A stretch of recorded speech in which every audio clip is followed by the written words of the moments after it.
Continuamos con especiales Santo Domingo. La semana anterior hablábamos sobre la música, sobre el recorrido de don Augusto Arango. La música que nos enamora, la música que nos trae la sensación del recuerdo, la nostalgia, la ensoñación. Y precisamente desde esta casa se viven todos esos sentimientos. Los invito para que continuemos con esta serie de especiales, para que ingresemos a esta casa donde la música es el principal protagonista.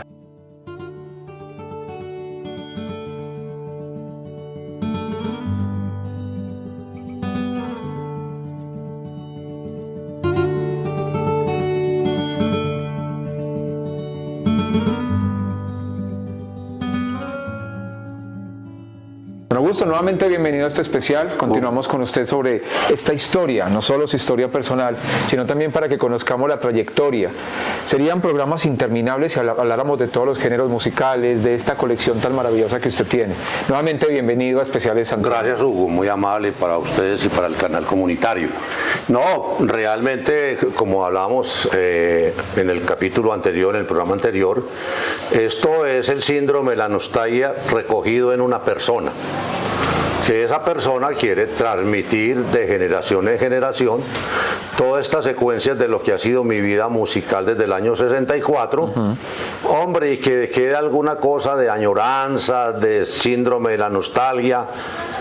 Y por qué no, queden 4 o 5 muchachos en el pueblo verdaderamente amantes de la música vieja o la música romántica o la música clásica, en fin, porque aquí más o menos hay música de un gran número de países y un gran número de géneros. En este segundo especial, antes de conocer sobre esos géneros musicales, vamos a conocer precisamente los objetos que hacen esa música. Para muchos televidentes y para las personas que tienen la oportunidad de escuchar música en la actualidad, quizás la palabra casete o cassette, la palabra LP o acetato representen ya una conexión con la nostalgia, pero nunca han tenido la oportunidad de conocerla. Un taco de beta, un taco de VHS. Y precisamente en este segundo capítulo vamos a conocer de esos artículos, aquí en Especiales Santo Domingo. Bueno, es muy interesante. A comienzos del siglo pasado, don Félix de Bedú era el representante en Colombia de la RCA Víctor, que tenía su sede en Nueva York. Colombia no tenía fábricas de discos. Entonces, ¿cuál era el proceso? Se grababa la música en rodillos. Esos rodillos los grababan los músicos de cuerda, la lira antioqueña, la lira colombiana, Ospina y Martínez, bueno, todos estos duetos que hubo a inicios del siglo pasado, y se mandaban a Nueva York a que fueran prensados en discos de 78 revoluciones por minuto. Entonces, arranquemos precisamente de conocer un rodillo o la semblanza de lo que era un rodillo del siglo pasado, de hace 100 y punta años ya.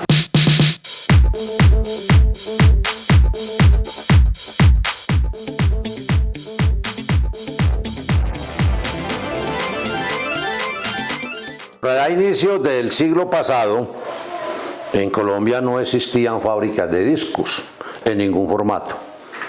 Pero don Félix de Bedú, un patriarca paisa, tuvo la intuición como buen comerciante de ser el representante exclusivo para Colombia de la famosísima RCA Víctor, que tiene su logo en el famoso perrito.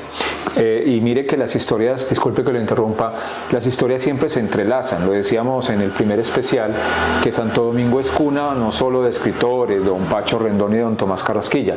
Cuando hablamos de don Félix de Bedú, antepasado del periodista Félix de Bedú, del actual periodista, tenemos que hablar también de don Jorge Luis de Bedú, dominicano, para quienes no lo conocen, fundador precisamente de Editorial y Droguería Bedú, dominicano de estas tierras donde uno siempre cuenta que sería muy rico dar a conocer a todo este tipo de personas.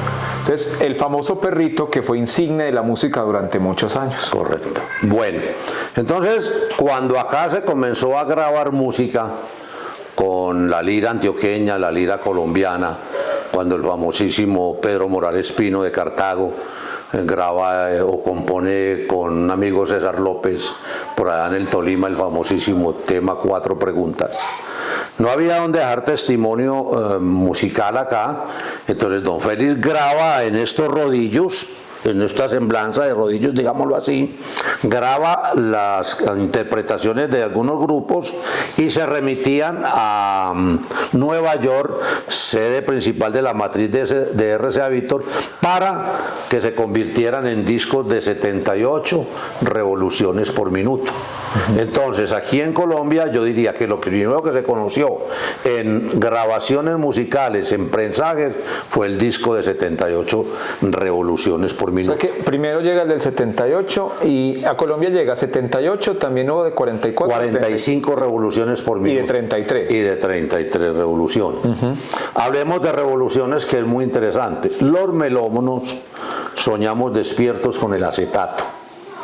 A todos nos ha pasado que alguna vez le dicen a uno, hábleme despacio para poderle entender. 33 revoluciones por minuto, más lento que 45 revoluciones por minuto y por lógica más lento que 78 revoluciones por minuto. Entonces, el mejor sonido para los melómanos es el acetato o famoso LP por la calidad del sonido. Nosotros damos lo que sea por un acetato y para nosotros no hay cosa más placentera que sentarnos a escuchar acetato. Con el scratch incluido. Claro, porque es que hay que diferenciar. A nosotros no nos trastorna ni la memoria ni el CD, no, nos trastorna el acetato. ¿Por qué? Porque es que la lectura del acetato es análoga con la famosa agujita con cabeza de diamante.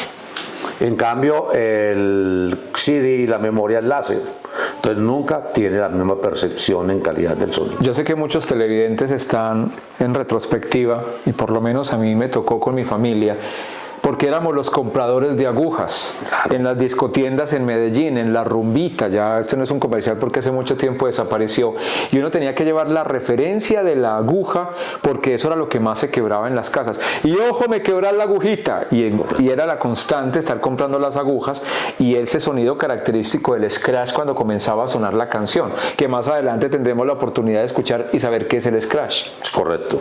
Sí, entonces eso fue lo primero que apareció en Colombia.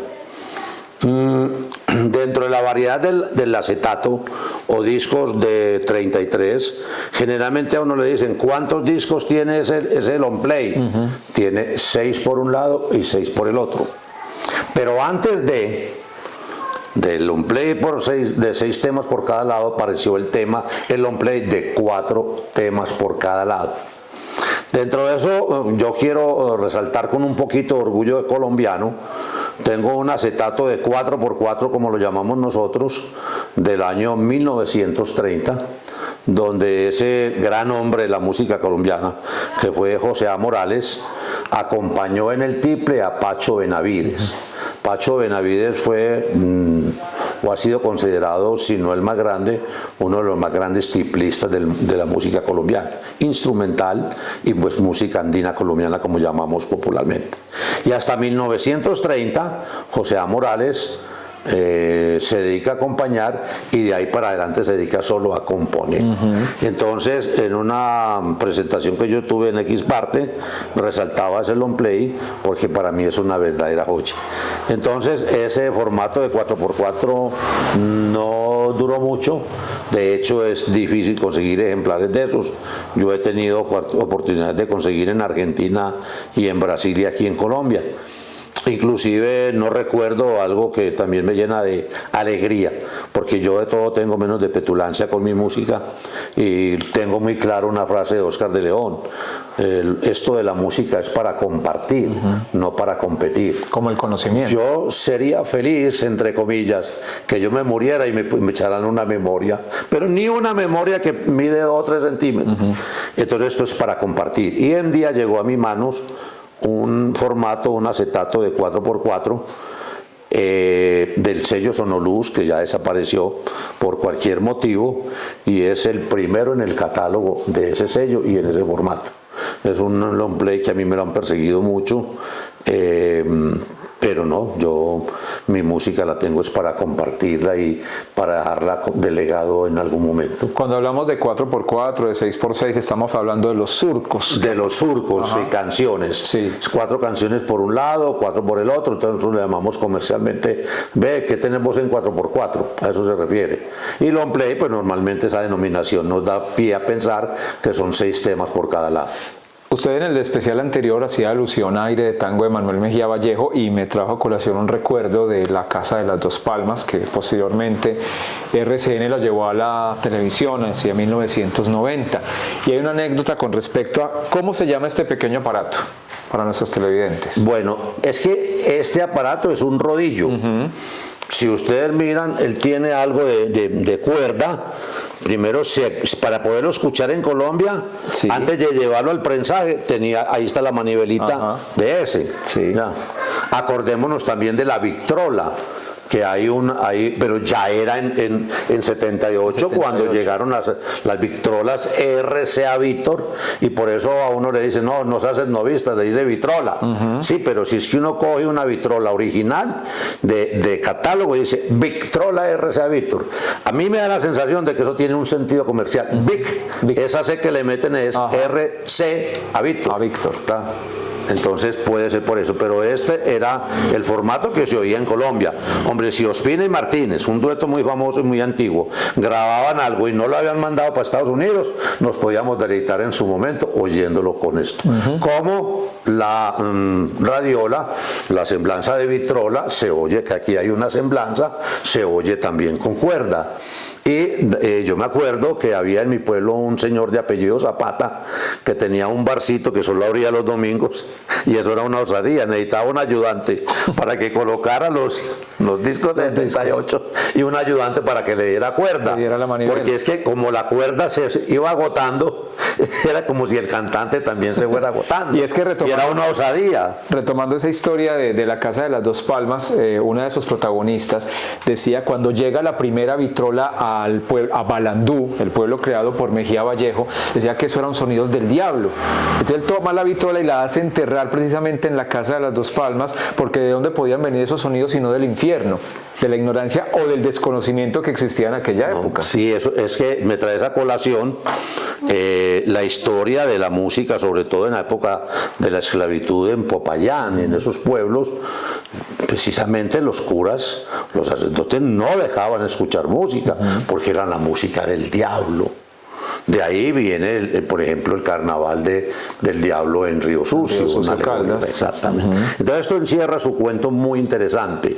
Y también viene la historia del villancico en Colombia, por influencia de la iglesia. Ellos lo trajeron como para combinar la parte musical de lo hindú, de lo indígena, digamos, con lo de la religión a través del villancico. Y que algunos dicen que es música pagana. Exactamente. Es que el vallenato no se bailaba en la clase alta de Valledupar. Cuando se rompió el esquema de la clase elitista de Valledupar, se bailó el vallenato en todos los sitios de Valledupar. Bueno, entonces les decía, rodillo, acetato en 78, 33, o sea el LP, discos de 45. ¿Qué tal si vemos uno, don Augusto, para que quienes, porque me decía nuestro camarógrafo Alejandro se asoció, pero ¿quién no conoce un acetato o un cassette?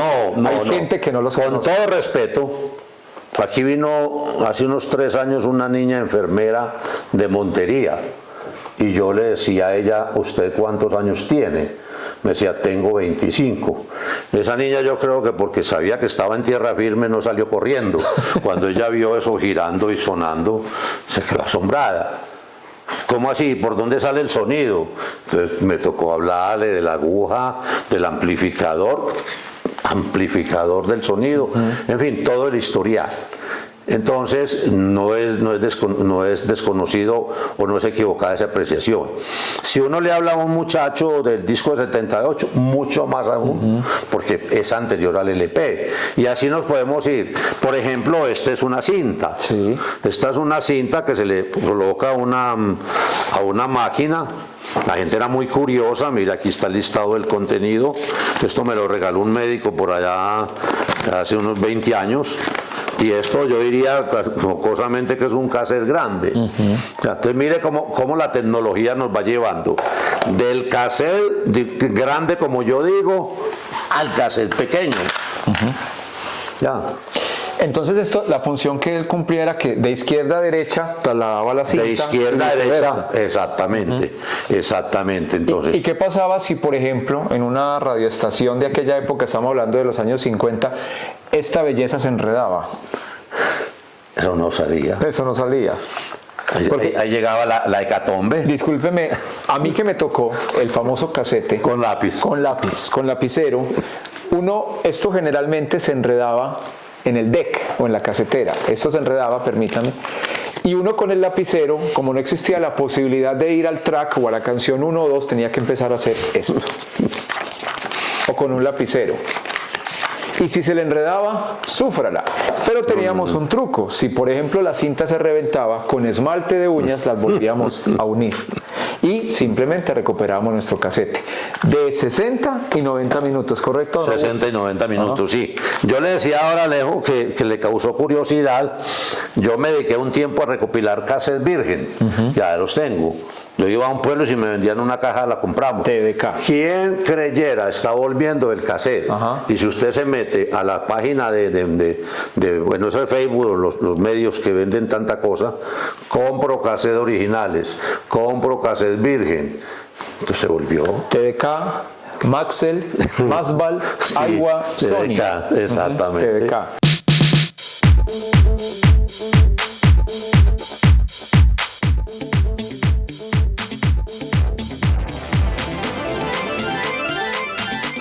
Yo no voto mis cassettes, yo tengo allí mi colección de cassettes, mi colección de videos musicales, porque otra de mis características dentro de la música es asistir a los festivales musicales de Colombia, bien sea de Colombia y si de pronto el bolsillo me alcanza, fuera del país.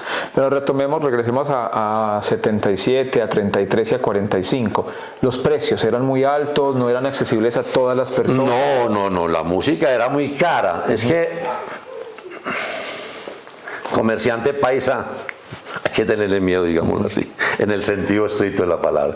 Entonces, hay una canción en la que yo estoy investigando y ya he avanzado tanto, La Pollera Colorada, la canción más vendida en la historia de la música colombiana.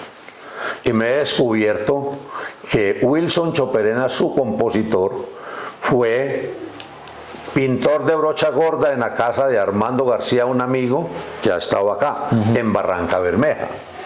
Y fue compuesta en un burdel de Barranca Bermeja y hay club de fans de La Pollera Colorada. Aquí han estado varios. Una de mis metas es ir a Sitio Viejo, departamento de El Magdalena, y venirme río arriba por el Magdalena a terminar en Barranca investigando con 3 personas que ya me referenciaron, muy veteranas, porque este disco fue compuesto en 1969, La Pollera Colorada. Entonces obviamente miraremos que son personas de mucha edad, a ver qué logro rescatar. Precisamente para que los jóvenes, bien sea que yo deje eso escrito en un lápiz, en una hoja de papel, o en un librito, o en una cartilla, o que sepan, por ejemplo, qué era La Pollera Colorada, cómo se compuso, por qué se compuso, quién la compuso, en qué forma murió el que la compuso, porque es que es triste la historia del compositor colombiano, y eso de pronto hablaremos en otra ocasión. Y yo sé que los televidentes no nos van a perdonar si dejamos entre el tintero uno de los temas del programa anterior, y es íbamos en los años 70. Habíamos hablado de la vieja nueva ola, sí, el Club de la Televisión, el Club del Clan, Estudio 15 con Alfonso Lizarazo, correcto, de donde salieron grandes estrellas de la música colombiana como Oscar Golden, Vicky, Fausto, Harold Orozco, Pablos Gallinazos, Ana y Jaime, porque la música protesta también tuvo un auge. Es hermosa. Es que hay que, si nosotros nos vamos a desemperotar en esta entrevista, tenemos que hablar. Sí. El hecho de que a mí me guste Café y Petróleo y que sea llamada música protesta, no tiene que decir que soy revolucionario ni izquierda. De pronto tengo mi conciencia. Yo en el primer viaje que hice a Cuba, una viejita, una señora muy anciana, me regaló de todo corazón la carta de despedida del Che de Cuba cuando se fue a Bolivia. El Che Guevara. Yo la cogí y la traje tal como ella me la regaló, raída, unas cuentas a lápiz, ahí la tengo, en este momento eso es histórico, no por la parte revolucionaria, sino por el acontecimiento que dio lugar a eso. Pero es que, don Augusto, ¿qué puede tener de revolucionario uno decir una frase tan hermosa como murió en Santa Marta, en Caracas nació, porque no importa dónde se nace ni dónde se muere, sino dónde se lucha? Exactamente. Y eso es lo que nos dice Café y Petróleo. Exactamente. Entonces, yo por eso le digo a la gente, hay que, a ver, a mí últimamente, es que mi vida ha sido un despelote, a mí últimamente mantiene trasnochado una canción que llama Cámbulos y Gualandayes. Para mucha gente es una canción y yo la oigo mucho en el parque cuando alguien me complace teniéndola acá. Se llama Cámbulos y Gualandayes y yo escribí una crónica para un periódico sobre eso. Es la historia política de Colombia en una canción. En el año 1975 una señora cualquiera se cansa de la ciudad y le dice al marido, yo no quiero vivir más en Bogotá.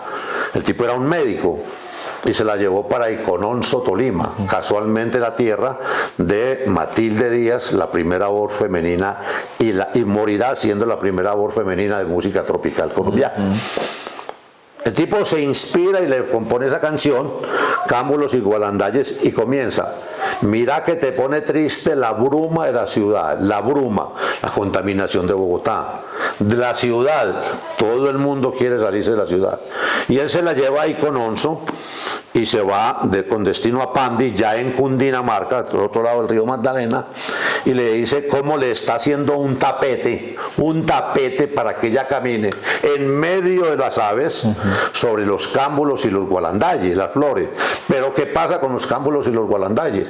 Que unos son rojos y otros son azules. Y él dice, los unos son conservadores, los otros son liberales. Entonces mire la composición, el desbarate que uno le hace a esos discos cuando se da el lujo de escuchar un tema musical. Claro, y por ejemplo, cuando Ana y Jaime en los 70 hablaban de esta música, Ricardo Semilla, Diría mi gente, que era lo más revolucionario para la época, pero que si nos venimos hacia el 2020 estamos viviendo la misma situación. Exactamente. No ha cambiado. Exactamente. Yo esta semana, no recuerdo con quién estuve escuchando aquí, a Pablo Gallinazos, y ellos tienen una canción muy linda.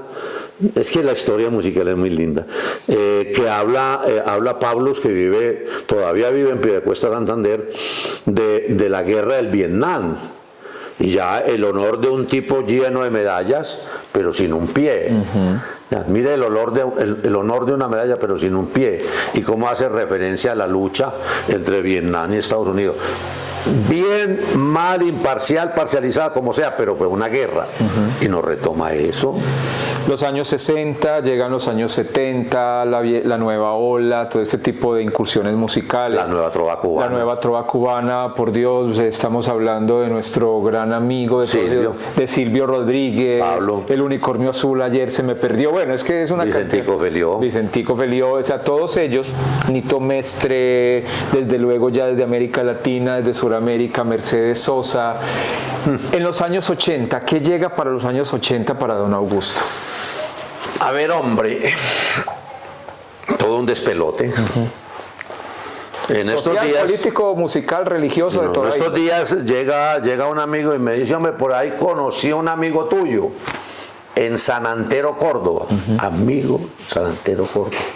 Sí, Rito Llerena. Festival del Burro. Sí, pero él no estaba en el Festival del Burro, sino que estaba por ahí paseando con la familia. Rito Llerena, por allá en los años 70, 80, raja, entre comillas, de la crisis del vallenato. Y él habla de la comercialización del vallenato. ¿Ya? Como una clase emergente que hubo o ha habido en Colombia paga millones de pesos porque digan, para el señor fulano de tal. Y el señor fulano de tal ni oye música, pero ahí queda la semblanza. Entonces dirá cualquier persona, ese señor tiene que ser muy bueno cuando le dedican una canción, tiene que ser tal cosa, en fin. Entonces viene el acabose del vallenato como aire autóctono colombiano, de acordeón, caja y guacharaca. Entonces ahí comenzamos a discrepar de la famosa fusión. No, es que el vallenato lleva bajo eléctrico. Nunca conocí, yo tuve el honor, me lo preguntaron en estos días en una charla por Luis Enrique Martínez, el pollo vallenato. Me di el honor de verlo en Avenida Bastidas en Santa Marta, hace varios años ya, tocando su acordeón, su guacharaquero y su cajero, no más. Pero ahora un grupo de vallenatos es de 15 o 20 personas. O sea, comercializaron. Se perdió el sentido de los junglares del vallenato. Y dentro de eso tengo una anécdota muy linda. Me le quito el sombrero a Rafael Escalona. Que hay polémicas si verdaderamente quien componía era Rafael o la vieja Sara. Yo tuve el honor de compartir con él en Ibagué y en Cali, en el auditorio de la Universidad del Valle, en una presentación de una tesis. Pero entonces el aspecto es que comienza a degenerarse la música, comienza a degenerarse la música huasca. Aquí, en esta silla, las hermanitas Calles me contaban cómo eran forzadas, encerradas a cantar hasta que X personas las forzaban. Tenemos sueño, nos vamos, ustedes no se pueden ir. Entonces comienza a descomponerse en la esencia de la música de carrilera o música huasca. Comienza la payola y la contrapayola, aquel término que de pronto mucha gente no conoce. Hagamos un pequeño paréntesis, Augusto. ¿Cuál es la diferencia entre música huasca y música de carrilera? Bueno, la terminología conlleva lo mismo. ¿Sí? Es que la de carrilera, estaba yo muy niño, Amagá no tenía carretera, entonces llegaba el tren. En Amagá obviamente habían estaciones y uno medio me recuerdo cuando el tren sonaba en tal parte, no, el tren ya viene en la estación de Minas. Entonces uno arrancaba en un carrito que había en Amagá, pues hablo los adultos, y se iban a la siguiente estación que era Piedecuesta. Sí. Y allá iba un señor con una cajita de cartón del tamaño de un disco de 78 y un tamaño de un disco de 45, cuando ya salieron los de 45. ¿Cuál era el negocio de mi papá? Él tenía traganíquel o pianos. Obviamente en el bar no podía sino tener uno, pero resulta que otra persona tenía un bar y no tenía piano. Entonces mi papá se lo ponía allá. Y esa era una ventaja y una felicidad para mí, porque esa alcancía de ese piano se abría el primero de cada mes. Y yo, como varoncito mayor de la familia, me le pegaba de la correa de mi papá y él me llevaba eso. Pero ¿cuál era mi felicidad?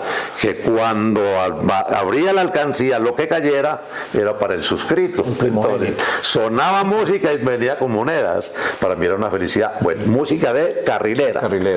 Entonces después comienza a hablarse de la forma despectiva de esa música, por lo ordinario. Es que este es muy huasca. Esa música es muy huasca y se quedó así. Pero la esencia que yo recuerde es música de carrilera, porque era que no habían. La gente se alimentaba de los discos para los pianos que llamamos o traganíquel, de los viajes que hacían los vendedores, los comerciantes por la carrilera. Sería más o menos lo que ocurre con la música papayera, que originalmente es de San Pelayo. ¿Sería la música pelayera o hay un error también? A ver. El primer festival de música, del Festival del Porro en San Pelayo fue en el año 77. Yo iba en una camioneta Luz para San Pelayo con un médico X de Manizales que iba en un Daihatsu. Comenzó a llover en la bomba de Yarumal y yo paro a tapar el equipaje y a tanquear gasolina. Bajando a Puerto Valdivia hay un derrumbe. El último carro que pasó fue el del médico amigo mío y pudo ir al primer festival del Porro. Y el suscrito no alcanzó y ahí se quedó hasta que tuvo que devolverse para Medellín. Bueno, de ahí he ido más o menos a 34, 35 festivales del Porro. Porque a mí desde niño, con lo que hablamos al principio, me ha encantado la música de bandas. ¿Ya? Y me da unos gustos con las bandas tremendas. Entonces, cuando yo me involucro con bastante gente conocida del porro pelayero, comienzo a conocer el término despectivo de papayera. Y me duele, papayera. un conjunto de pendejos o como los quieren llamar que se paran debajo de un palo a tocar. No, es música pelayera, de San Pelayo. Papayera es un término despectivo y yo lo defiendo. Y conozco al dedillo toda la intimidad del Festival del Porro, desde la parte organizacional hasta dame el lujo de quedarme 3 meses en San Pelayo andando en una bicicleta, conociendo jóvenes músicos, personas compositoras, bueno, una cantidad de intimidad del festival. Pero mire qué tan importante esto, la distorsión que existe de un término, de la lingüística, cuando uno oye hablar de las fiestas en diciembre en los diferentes municipios colombianos y hablan siempre de papayera, sí. Y no hay quien o quienes digan, perdón señores, corrijamos, es un término despectivo, es pelayero, de San Pelayo, Córdoba, sí. No de papayera. Exactamente. Yo defiendo y ahora le estoy metiendo el diente precisamente al porro de banda, pero de la margen oriental del río Magdalena. Y es que el tema es muy lindo, yo estoy feliz.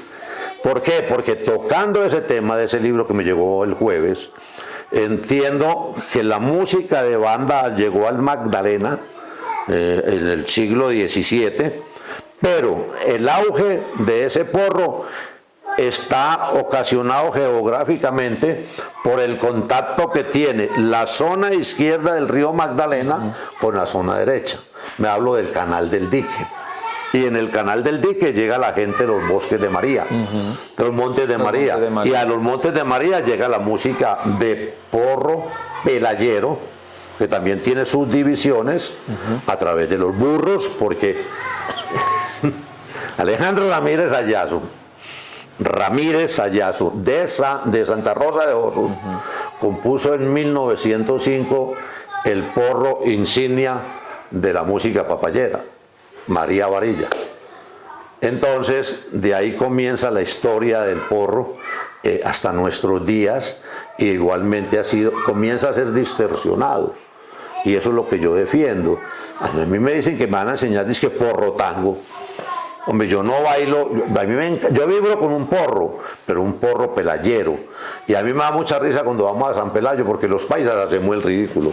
Con esa fusión de ritmos. Usted debe bailar, párese a ver un baile en un fandango, en lo que sea, y usted inmediatamente dice, ese tipo es paisa, porque el porro pelayero se baila suelto. Y uno llega y coge la pareja macizada y una con la otra. Este es corroncho, le dicen a uno. Hemos hecho recorridos por los años 60, 70, 80, son pincelazos, porque realmente tendríamos que hacer un programa o varios programas de proporciones ineludibles, porque realmente hablar de la música es mucho. Vamos a hablar de los 80, también de la incursión de la música gringa, de la música norteamericana, de la balada, de la que muchos se enamoraron en los 80, los años 90, desde luego nuestra generación, nuestros momentos actuales, y seguir conociendo sobre los instrumentos musicales, la música que don Augusto tiene en la Casa Museo y todos estos aparatos que para muchos es desconocido, pero que hacen parte de la música. En este especial es Santo Domingo.